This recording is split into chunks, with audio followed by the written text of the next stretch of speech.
afternoon, everyone. My name is Melissa Hayo, and I'm the manager of the Disability Advocacy Resource Unit. It's a pleasure to be with you here today. Welcome to this advanced for advocacy practice session. It's wonderful to see you all here with us. Before we kick off today's session, I'd like to acknowledge we're meeting today on the land of the Wurundjeri people of the Kulin Nation and pay my respect to the elders past and present. I'd also like to pay my respect to all other Aboriginal and Torres Strait Islander people on this call today. We encourage your active engagement with this session, so please make sure your questions are put in the Q&A box, and we will facilitate a Q&A session at the end of the presentation. People with a disability from a culturally and linguistically diverse background as a cohort are at higher risk of experiencing violence and abuse when compared to the general population of people with a disability. They're also less likely to have access to support. Today, we're lucky to have Shakula and Celeste from Action on Disability in Ethnic Communities to talk about the challenges and barriers that whole people with disabilities face in accessing services and what you as advocates can do to help overcome these barriers and meet their needs across all service settings. So please extend them a warm welcome.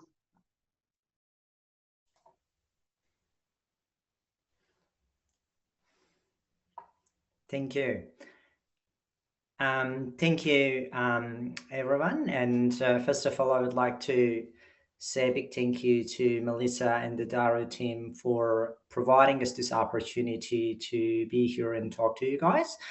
As Melissa mentioned, we are going to talk about the cohort, which is called people with disabilities that we work with, their challenges, and how we work with them to support them as much as we can. So I'll do a little bit of introductions of our agency as well. So me and my colleague Solis, we are from ADAC. ADAC stands for Action on Disability within Ethnic Communities. So we work with only clients who identify themselves as a cold client with their family member and carer. So apart from advocacy services, we also have aged care services, disability support, and community services. So like a few other advocacy services, we are funded by Department of Social Services and Victorian Department of Family Fairness and Housing to provide advocacy support service for cold people with disability. Through our work, we do work with clients from various cultural backgrounds. They may have come to Australia many years ago, or they might be here as a recent arrival. They can be refugee, asylum seeker, and migrant. So I just would like to make a little bit of definition of each, just to explain for you guys. So refugee, by UNHCR definition, refugee is a person who has fled their own country because they were at risk of serious human rights violation and persecution there. The risk to their safety and life was so great that they felt they had no choice but to leave and seek safety outside of their country. So when it comes to their entitlement to services, including disability services, people from a refugee background or refugee, they have like exact the same entitlement as Australian citizen. So and there is a great level of supports that they can benefit from. However, asylum seeker is different. So asylum seeker is a person who has left their country and seeking protection from persecution and serious human rights violation in another country, but who hasn't yet been legally recognized as a refugee and is waiting to receive a decision on their asylum claim. So as asylum seeker, unfortunately, there's very, very few services that they are entitled for. So, for example, they're not entitled to access NDIS. They're not entitled to access a lot of Centrelink benefit, including disability support pension, carer payment, and other mainstream services when it comes to disability services. And there are few services that they may benefit. And then the third one is migrant. So there is no internationally accepted legal definition of a migrant, and it mainly refers to people who came to or who go to other country due to work, study, or to join family. They may have various visa types. So those visas types basically determine the eligibility for services, and it can be quite varied. Now, here at ADA, we do work with people from various cultural backgrounds. So people who had come from Afghanistan, Iran, Iraq, Lebanon, Syria, Pakistan, India, Vietnam, Myanmar, China, Philippines, Egypt, Sudan, Ethiopia, Eritrea, and a few other countries. So it may change, depends on the emerging communities and where you work.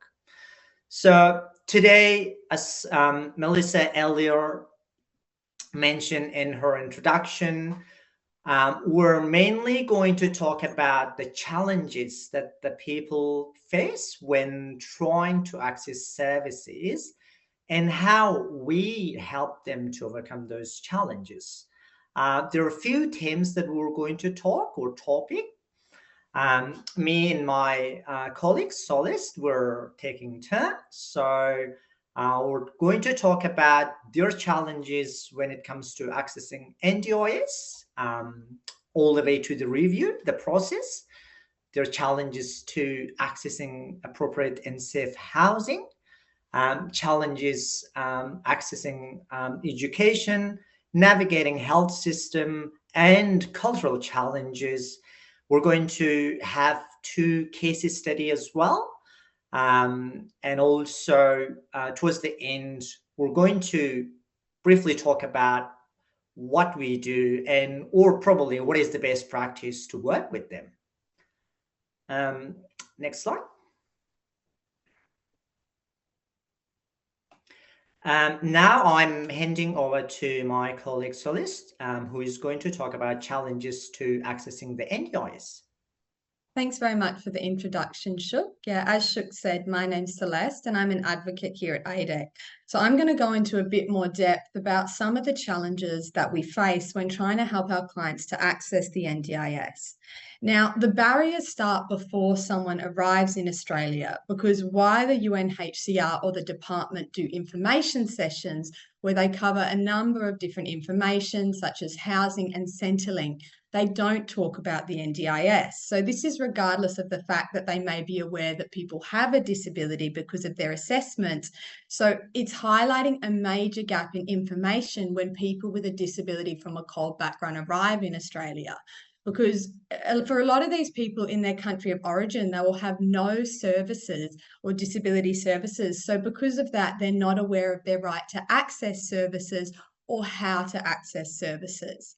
Now, there's also added barriers that a lot of people could arrive in Australia with no English. Some may be illiterate and some may also struggle with technology. So a lot of information about the NDIS and disability services is only available in English and only available online. So this is meaning that a cohort of people who face these barriers are excluded from accessing services without the right intensive support. So that's where we come in to help people. So a big issue that we face is a lot of people can arrive in Australia with no diagnosis for their disability. So to gain access to the NDIS and a number of services, you actually require a diagnosis. And even if someone does have a diagnosis from overseas, this will not be seen by the NDIS as a diagnosis that could help them access the NDIS. So the person has to go through the Australian medical system to get an Australian diagnosis. Now, this can take a lot of time. Some assessments take years, and it's also very expensive. So essentially, people are arriving in the country, and no matter the severity of their disability, they have to start from scratch. Now, similarly, a lot of people will have no reports when they arrive. And also, if they do have reports, again, they're not going to be seen as helping people to meet those criteria of trying the treatment options, and people have to start from scratch. A really big issue that we face is that some people arrive on temporary protection visas or bridging visas, and this makes them ineligible for the NDIS. So, regardless of the severity of their disability, while their visa is processed, they're left with no support. And why families do the best that they can, they're often not able to afford the therapies that the person needs or the medical equipment and treatment. So, why a person's waiting sometimes years for their visa to be processed, their condition can decline. And also, family members are at risk of repeated strain from manual handling, carer burnout. So, the only other options would be HAC PYP, who do accept temporary visas. However, they will reject a case if it's too high needs. So, the only other option is to be admitted to hospital for an indefinite stay. Another thing we see a lot in this sector is the difficulty of accessing the NDIS based on trauma and pain diagnosis due to the permanency criteria. So we work with a cohort of people who have actually become disabled from their prolonged and repeated experiences of trauma and sometimes torture. So their conditions are so debilitating that they cannot participate in society, and they will require lifelong support. However, accessing the NDIS based on trauma and pain is near impossible because we can't prove that the condition and the resulting impairments are permanent. So what we're seeing is that we're helping people through systems that are completely untrauma informed, and this process can be re-traumatizing. And then the people making the decisions that are denying access to the people who need it the most actually have no idea of the reality of the severity of trauma symptoms. It's also not an individual issue, it's a systemic issue because trauma just doesn't fit into these rigid criteria of permanency. So once someone gets access to the NDIS, there's further barriers. So regardless of someone's English proficiency, they might get limited or no support coordination hours. And this leaves them not knowing how to navigate the NDIS. And barriers they face could be they don't know how to look up medical practitioners, they don't know how to book appointments, they don't know how to make their funding last, they don't understand plan reviews. So it's meaning once they get the NDIS, sometimes they're not able to utilize it. There's also a lack of bilingual workers and people who work in a culturally appropriate way. And we see that within, sometimes LICs might send our clients very lengthy emails where the language isn't adjusted at all with links. So, and the client may not even understand what they're saying. So they're not calling to check in to see if the client understands. So this is something that's quite common in this sector. Further, there could be cultural barriers to accepting services from a stranger or a person from a different gender. There could be no funding for an interpreter in their plan, meaning that they can't even access the medical services they need. And also, they might not be able to use their funding because they have other pressing issues, such as they're looking for a house or they have no transport. So those are just some of the common things that we face. And now I'm going to pass it over to Shakrula to talk about some challenges when helping clients to access safe and appropriate housing. Thank you, Celeste. So the challenge to access housing is far more greater for people as a refugee than the mainstream community. And this is because they don't have any paid employment, they don't have any references, they don't have any rental history in Australia. So you can imagine how hard it is to secure a private rental house with none of those, just relying on Centrelink payments. So that is a huge challenge. So there are very limited support service to help them to access housing, but it is very limited. So as Celeste earlier mentioned, they lack English skill, literacy, knowledge about the systems and information. So, and now the era, the time that we're living in situations of housing or a crisis situation, it is almost impossible for them to secure their house.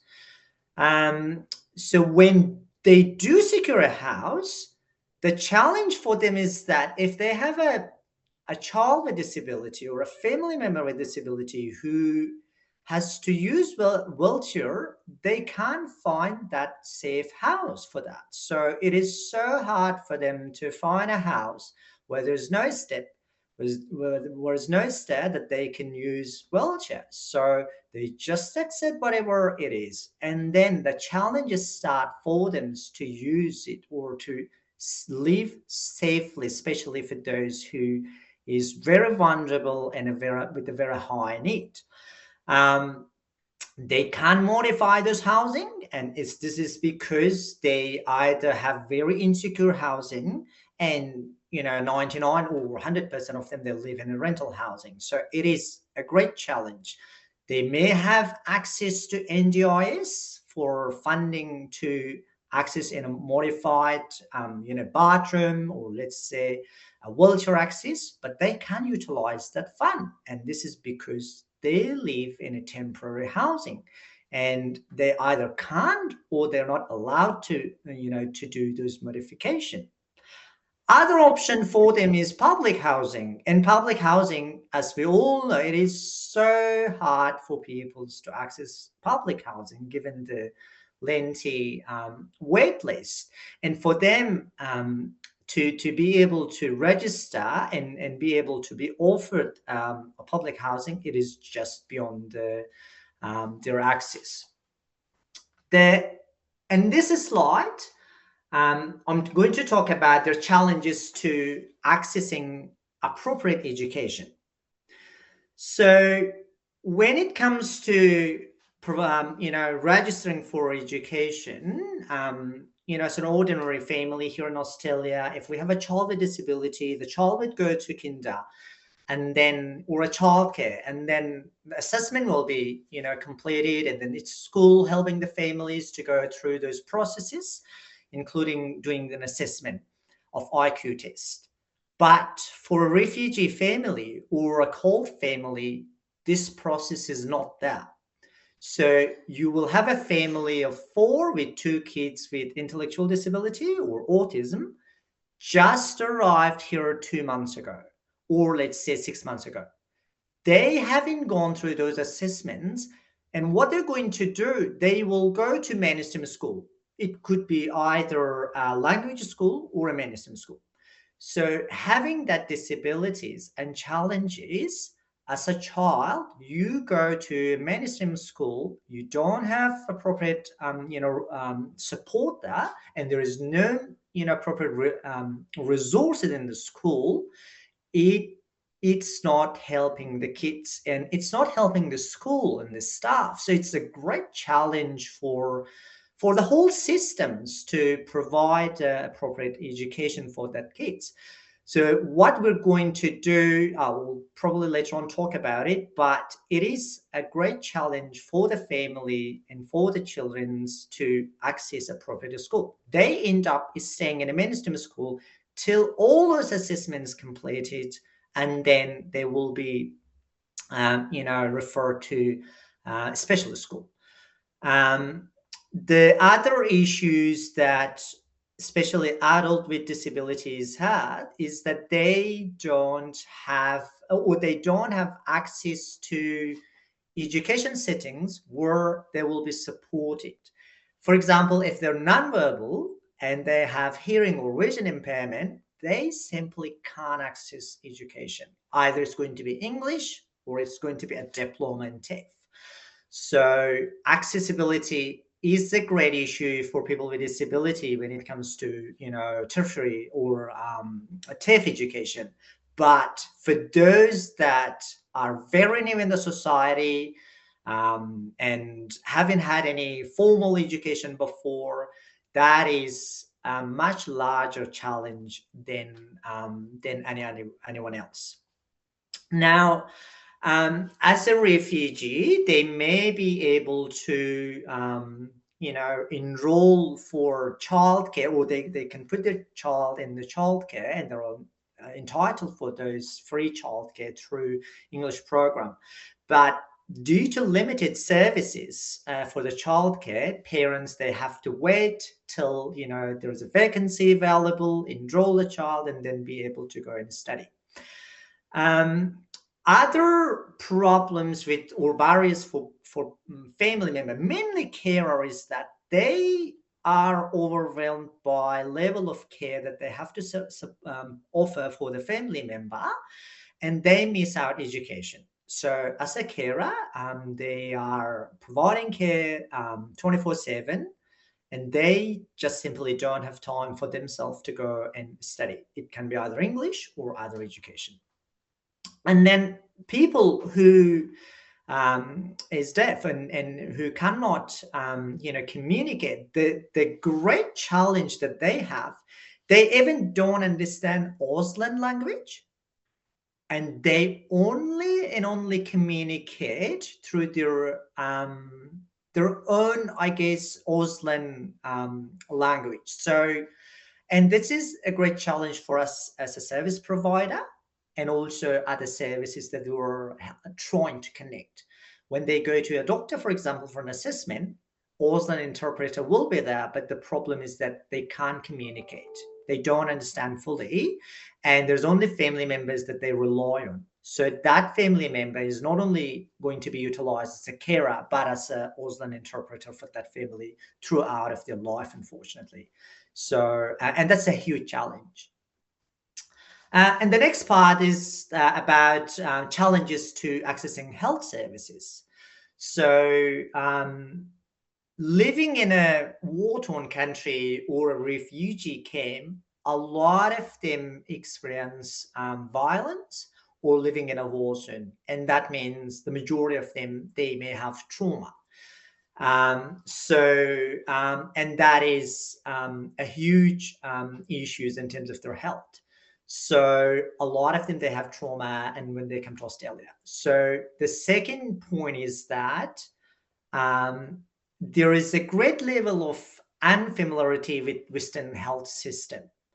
So, I mean, for us as a professional, we understand how challenging it is to, navigate the health system here in Australia.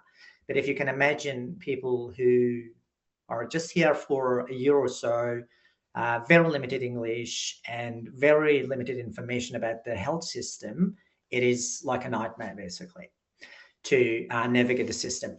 And then a lot of the clients with disabilities, they also come with unmet health needs. So they have to go through the process to make further assessments about diagnosis, health issues that they have, and they end up, going through the complex process of getting assessed. And a lot of health services that offer support for them, unfortunately, do not utilize interpreter services.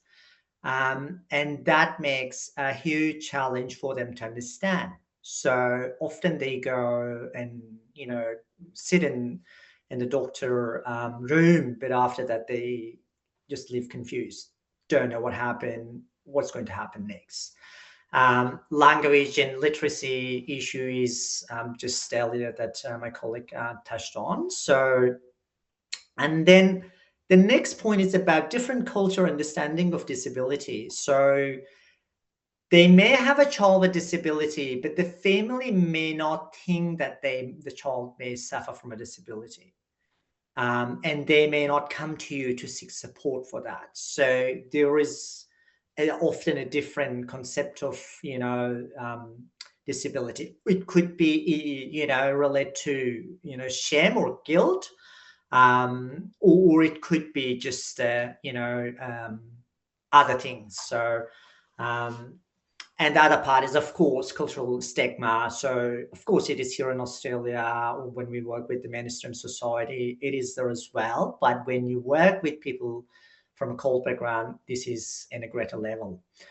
Um, so, the next part that I'm going to talk about is medical practitioners. Then, when they're providing support for a client, not all of them necessarily explain the diagnosis for them, and assuming that the people understand their diagnosis.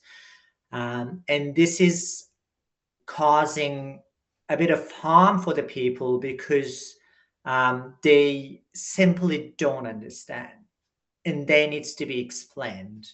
And that's not happening much, unfortunately.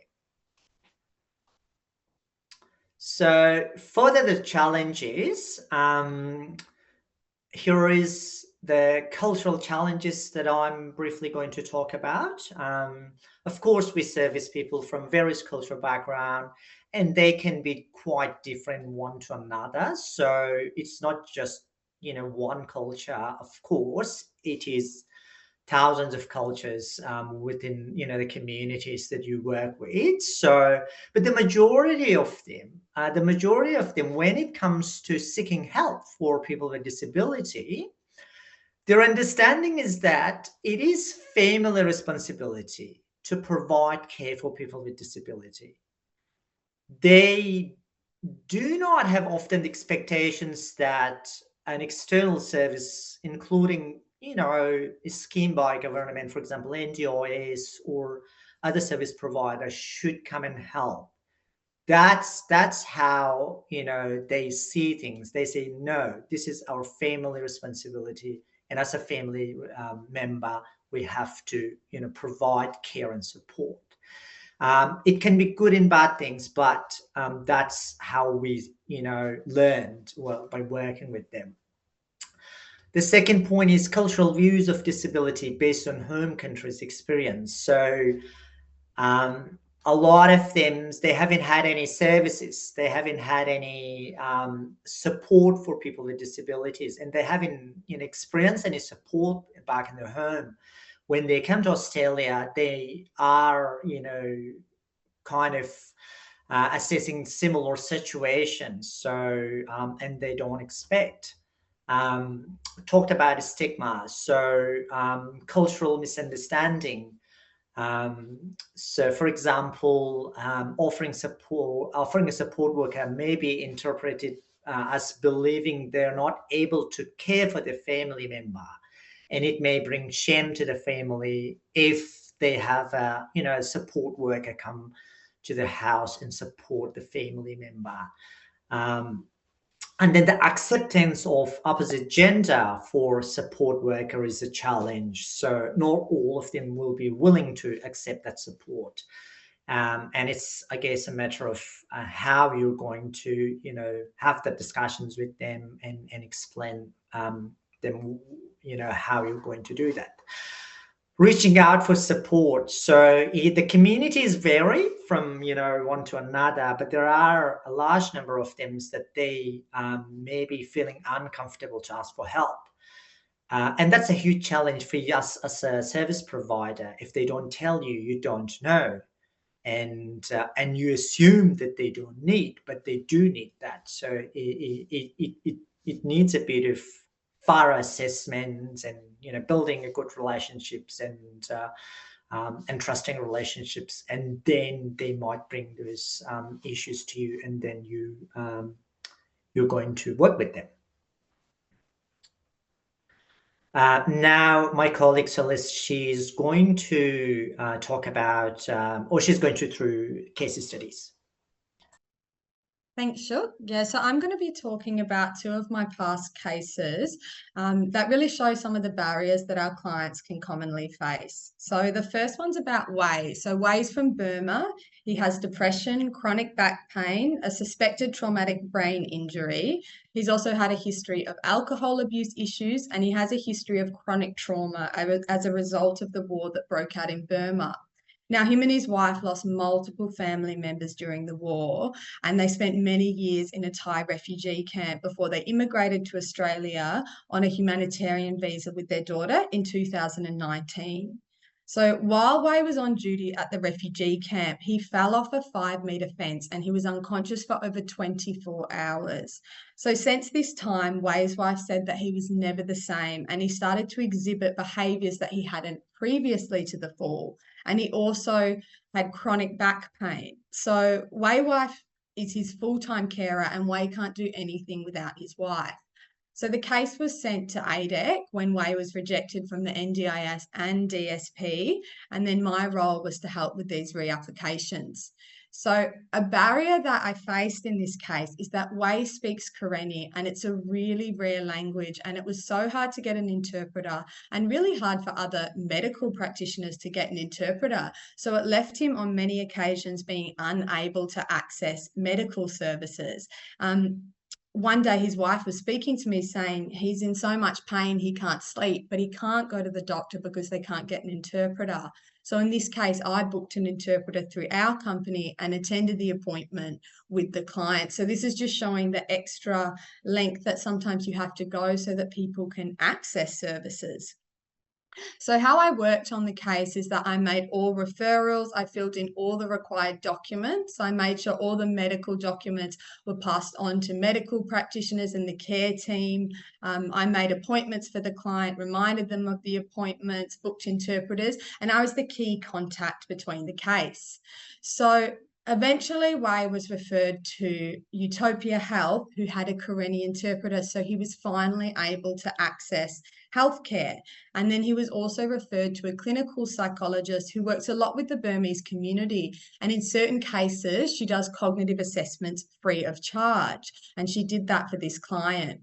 He was also placed on a wait list to see the Royal Melbourne Hospital Neuropsychiatry Clinic for further inspection of the suspected TBI. And the GP filled in function charts for DSP. So once the cognitive assessment was completed, Wei was diagnosed with a moderate intellectual disability, and then the applications for disability support pension and NDIS were resubmitted and he was successful. So the case is currently exited and I'm just waiting for a meeting with the NDIS, and then I'll also start the case again in October when he has a meeting at the neuropsychiatry clinic.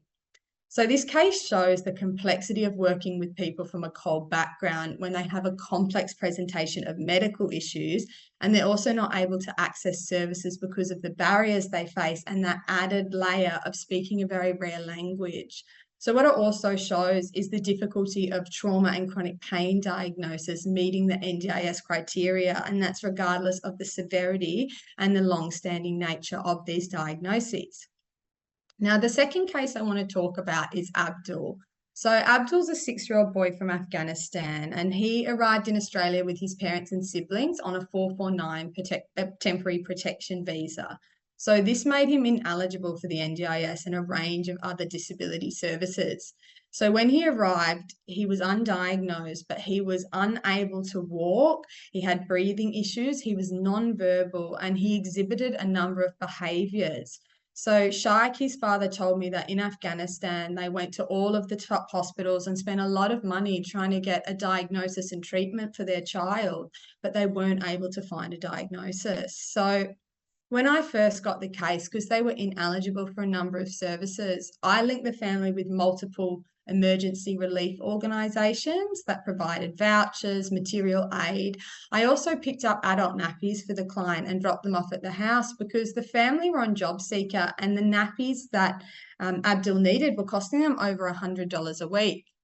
I also helped Shayak, the father, with a submission to the Disability Royal Commission and also helped him with an interview. So this gave him a chance to express his experience and speak about the difficulty of getting a diagnosis and treatment for disability in Afghanistan, and also how hard it is when you arrive to Australia on a temporary protection visa, making his child ineligible for support and that risk that it posed to his child. He recommended that everyone with a disability be placed on a priority list to be processed, or they get access to the NDIS immediately. So once they did get permanent residency, I helped them with the NDIS ECEI link application. So I gathered all documents and took them through the whole process, right to linking them to a support coordinator and plan manager. Now, Abdul was still waiting for his confirmed diagnosis via the genetic testing, and his only diagnosis at the time was global developmental delay. So this only counts as a diagnosis for the NDIS up till 7, and we submitted Abdul's application 1 month before he was 7. So this shows that regardless of the severity of the disability, if we were 1 month later, Abdul would have been rejected and had to wait many years for his diagnosis via genetic testing. Now, I also help the family with carers payment and allowance. I help them with social housing priority lists based on urgent medical needs. I also help them to get a permanent Medicare card and refer them to Refugee Legal for help with visa support for their family still in Afghanistan. So this case shows the difficulty of getting a diagnosis and treatment for disability in countries like Afghanistan, regardless of visiting the top hospitals. And it also highlights the barriers that people face when they arrive to Australia on a temporary protection visa and how they can be left with no support. So now I'll hand it back over to Shuk to talk a little bit more about what we do. Yeah, thank you, Celeste. So I think she already mentioned about the works that we've been doing through those case studies that highlighted here. So in short, we have to do a lot of work compared to people who may know things to do it themselves. So of course, we have to apply student-based approach to help them to be their own advocate, but it is very early for a lot of them to be able to do it by themselves, and that's why there are needs for very practical support in order to help them in the ways that they can access support. So a lot of time we do provide intense support. We can be like a case manager while we're not, but it requires us to be helping them in every stage of the services that they may need help. So put in the OIS access here as an example. We help to fill out the access form. Then we help them to go and obtain diagnosis. We help them to be referred to professionals. And there are times that we go and sit in their consultation session with the doctor and explain their needs to the doctor. We go there and ask the doctors that they need this assessment and they need this referral. We book an appointment often for them and go and attend those appointments. We also make follow-up, lots of follow-up, it's going to be required, lots of prompt, and also, of course, you're going to work with the care team. You're going to be a liaison between the client or the family and the medical practitioner, or it can be school, or it can be case manager at some level. We play a key contact for LAC or other in the OIS representative. So we attend appointment with the LAC. We also liaise with the LAC and the OIS even after their planning meeting. And of course, we try as much as we can to refer them to local support coordination after they get a plan approval. So it requires a lot of outreach, one-to-one assistance, and a follow-up support. We work not only with individual, but a family. So the family presence is quite strong, and we have to work with the family unit as a whole. And there are families with 2 or 3 people with disabilities. So of course, the best way would be to work as a family unit with all. Now, the other process that we do have in place is that because of the barrier, because of their English, skills issues and literacy, we do not have a very complex intake process, so we make it quite simple. If they just telephone us and tell us, we just need their phone number, date of birth, and their consent, and then later on we gather information as much as we can. We do have drop-in service for them. And the other point is language support. So interpreter, that's really the key for every communications that you're going to make with them. If they don't understand, they don't tell you often. And that's important to use appropriate interpreter, the language that they speak. There are communities that they may have multiple dialect. For example, people from Burma, and it's really important to check with them what dialect they speak and what interpreter they require, and if they prefer a gender. So that's really important to do these checkings with them before you offer any support. And now I hand over to my colleague, Celeste. Thanks, Shuk. Yeah, following up on from that, as Shuk was saying, we understand the specific needs of people from a cold community, and that's taking an individualized approach and working with people in an individual way that's really flexible, a lot of outreach, and really helping people to overcome their barriers. So it's also really important when working with people from a cold background to build rapport, because with rapport comes trust. So what that might look like is when doing outreaches, I'll share tea with my clients. I'll ask them how their families are, because also, as Shuk said, when you're working with cold communities, you're often working with a whole family as well. So another really important point is that we act as educators for people who are arriving in Australia, and we educate them about the system, which can help them really, really help them to settle in Australia, because when you arrive, it's so confusing.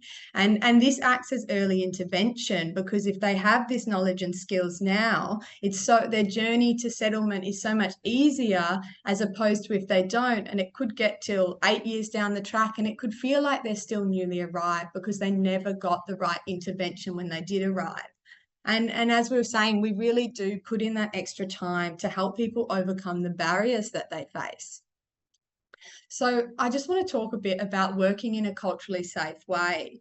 So when working in this space, what I found for me is really important, and in general, is to never make assumption about someone's capability before assessing their individual capacity.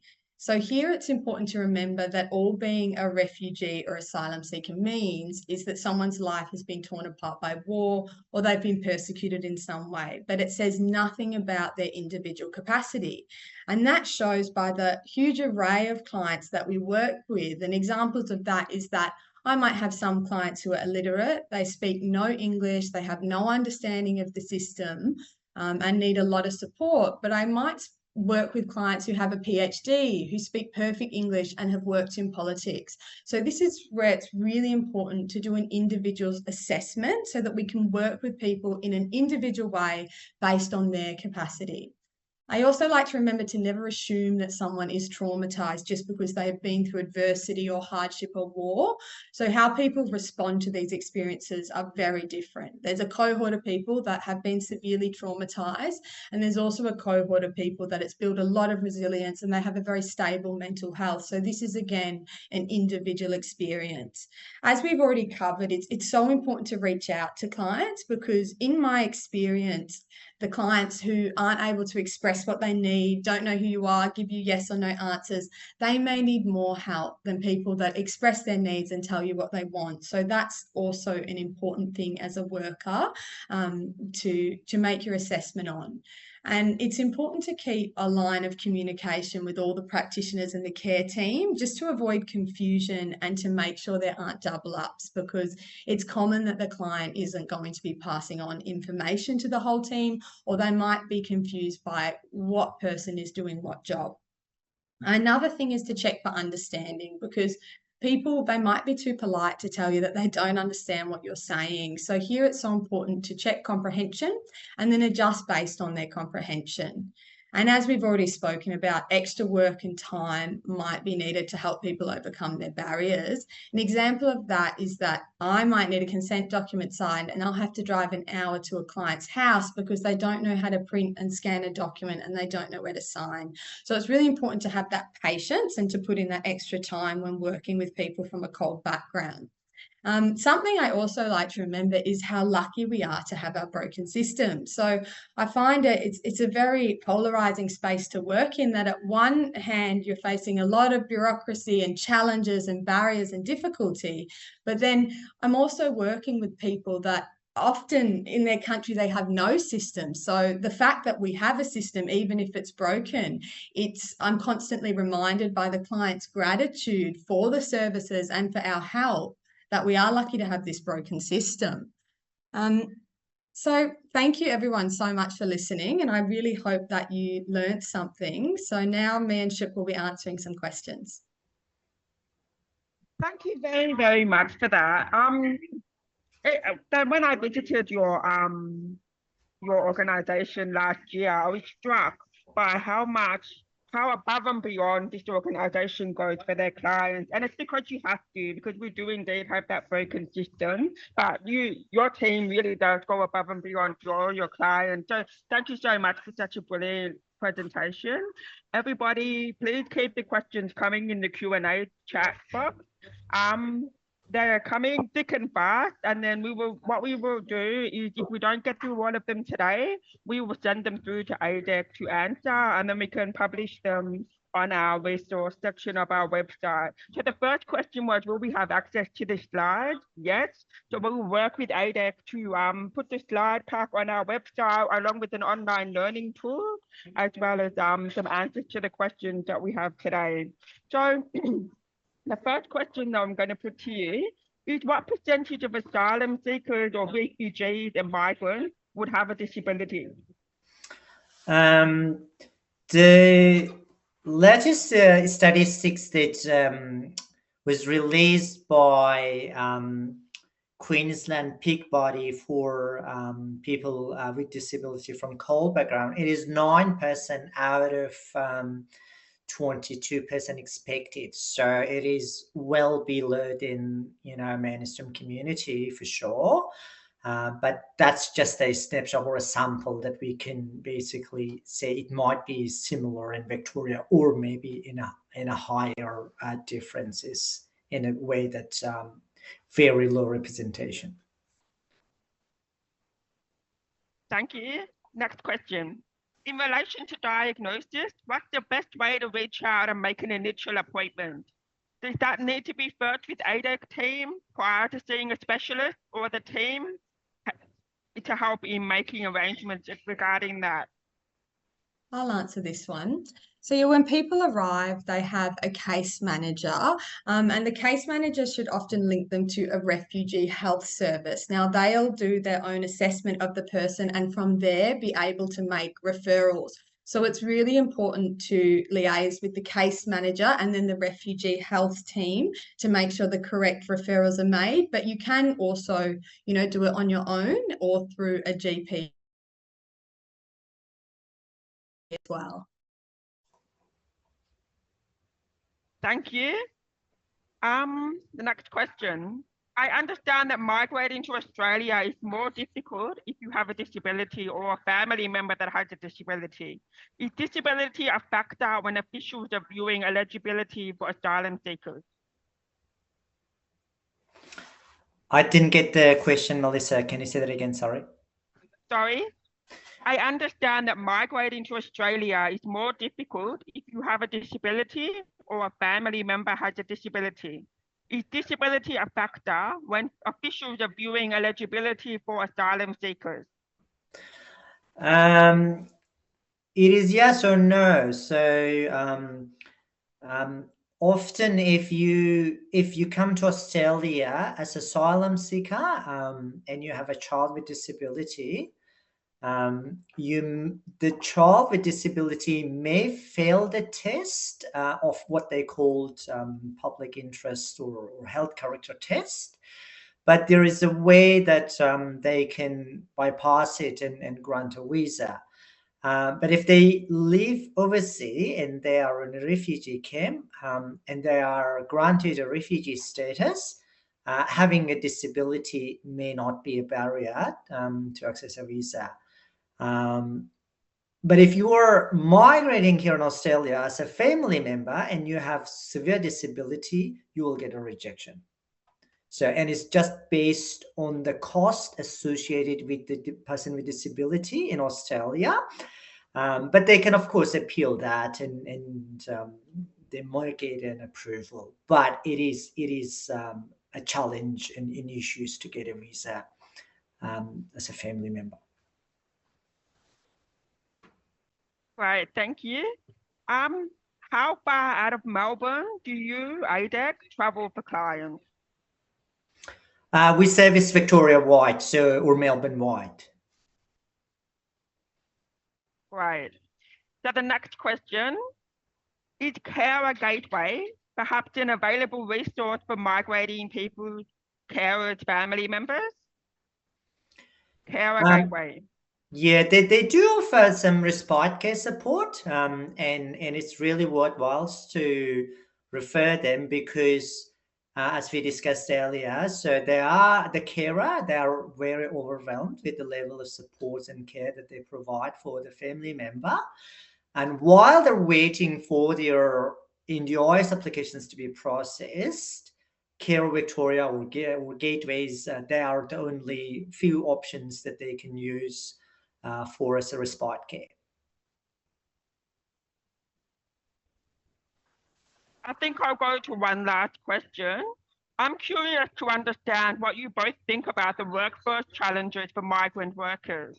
So we know that many people arrive in Australia and they're underemployed. So they may have trained as dentists, for example, in their country of origin, but face a lot of red tape in expense for retraining here in Australia. So what is your thoughts on improving employment opportunities for migrants in Australia, or more specifically, those with disabilities? Yeah, we see it a lot, and it can be such a difficult experience for our clients that they're arriving from countries where they've already trained and they've had a profession. And again, as we were talking about, it feels like they're starting from scratch. And then also a lot of them, if they don't have English. So getting into the workforce in Australia is so difficult. And there needs to be a lot of improvement on the support to get people into the workforce. Now, I know there are some trainings available, but something I really advocate for would be having a course that makes the study that you did in your home country, it means that you can practice here. So I know there's some things available, but it just needs to be a lot of a clearer pathway and also not so expensive, because we're missing out on so many skilled workers when they're coming to Australia and having to start from scratch again. And then, you know, if they're if they're not a citizen, they're having to pay for the courses again, which are extremely expensive. So this is really a point that does need to be improved, and we see it a lot in our line of work. Yeah. Just add to that. Sorry, Melissa. A large number of them, though they may have, trauma and difficulties in obtaining works or education, but they do have a great level of resilience. So if they are given a bit of support, they do far better than a lot of other people. And it is just the willingness for them to work and contribute back to the society is a huge thing for a lot of them. And of course, they may need assistance, but they can, give it back in a different way. Thank you for that. I think I will end the session on one last question for both of you. If you could improve one thing about Australia's system for migrants, refugees, or asylum seekers, what would it be?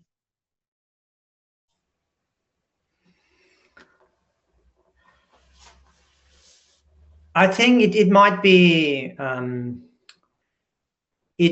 be to be more. There should be a little policies to be more human way towards people with disability. So they shouldn't really judge people with disability with other people who may not have disabilities the same. They should have a little bit of funding to access for assessment, for diagnosis. That can make a huge difference to their life. They don't need to wait for many months and years to get a diagnosis when they have very obvious disabilities. Um, that may help massively. I think there really needs to be a lot of improvement for housing, because what we're seeing is there's such a lack of support. And as Shuk was saying, if people are arriving and they have no rental references, they're not employed at the time, or they can only get Centrelink because of their disability or being a full-time carer, it is so difficult for them to get a rental house. And it's something we're seeing across the board. So there really needs to be some government incentives that are helping people to get houses, and also giving real estate some incentive to accept them, because this is something that we're seeing when people are arriving in Australia. Everyone is struggling to find a house, and social housing, you wait so many years. So that's really a baseline level need, and particularly for people with a disability, that really needs improvement in the sector. Thank you so much work for us all to do collectively. But I just want to extend my gratitude to both of you, Shakula and Celeste, for everything you do every day, and also for this session today. To the rest of you, just so you know, the resources will be available on our website, and when they are up and ready, we will let you all know. So thank you all very much. Thank you for coming. Thank you to the interpreters, and have a great rest of the week. Bye-bye. Thanks, everyone. Thank Bye. you, Melissa. Thank you, everyone. Thanks, Melissa. Bye-bye. Thank you. Bye.